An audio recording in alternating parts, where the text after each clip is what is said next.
Should you buy a hum-canceling or noiseless pickup? Well, not if you expect to get the exact same sound as the non-hum-canceling noiseless counterpart of the same pickup, because they don't sound exactly the same. The question came up because I got a comment on my latest videos from Efarges saying my advice for the future: avoid noiseless pickups, please. Thank you, Efarges, for that interesting comment, and it's totally true. This hum-canceling P90 doesn't sound exactly the same as the regular P90 in the Novo Serus J that I played in my latest video.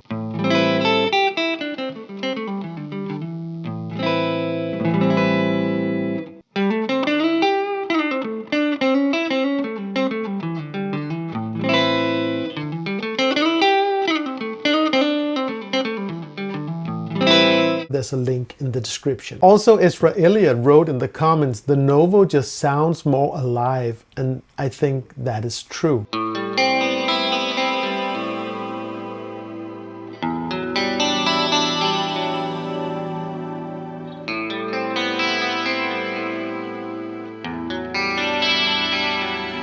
The question is, should I change this hum-canceling P90 with a regular P90? Well, when I compared the two guitars, I didn't really use this guitar's superpower, which is the TV Jones Supertron right here in the middle.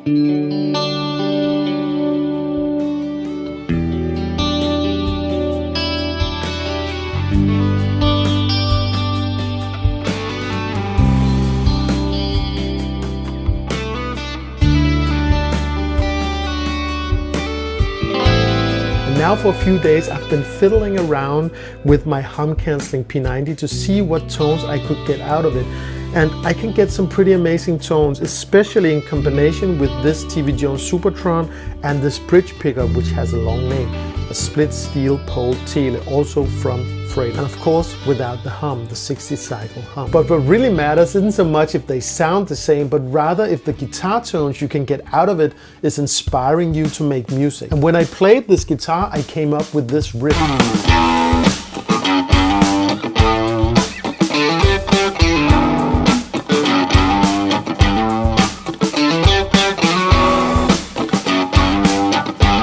Then I built on that with a more Strat-like tone from the Supertron, and the bridge pickup panned all the way right.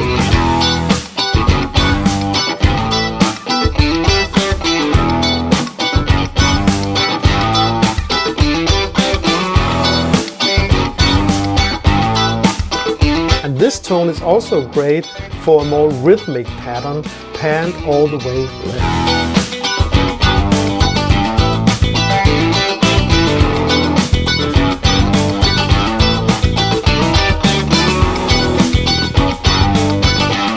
And now it would be great with a big, lush, pad-like sound using all three pickups. And then of course I need an inspiring lead tone, something that's fun to play.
So, hum canceling or not?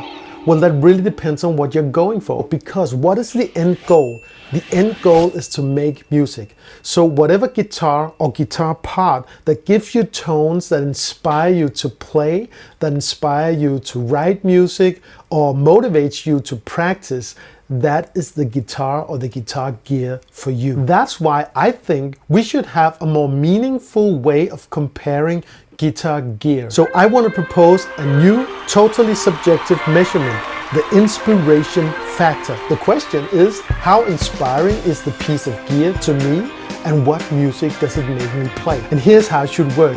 You dial in a great tone on the gear that inspires you to play something. But there's one rule. You have to stick with the first great tone you get. Why that rule? Well, to avoid getting sucked into the technical details and to avoid getting to overthink things. It has to be pure inspiration. After that session, you give the gear an inspiration factor grade from 1 to 10. And maybe you can record what you're playing so others can hear what the gear inspired you to play. Wouldn't that be amazing? And then we could actually compare apples and oranges, because they both have an inspiration factor. The only thing is, of course, it's totally subjective. So let me know what you think of that in the comments. The inspiration factor. Shouldn't we compare things like that? Anyway, I don't think I'm going to change my hum-canceling P90 with a regular P90.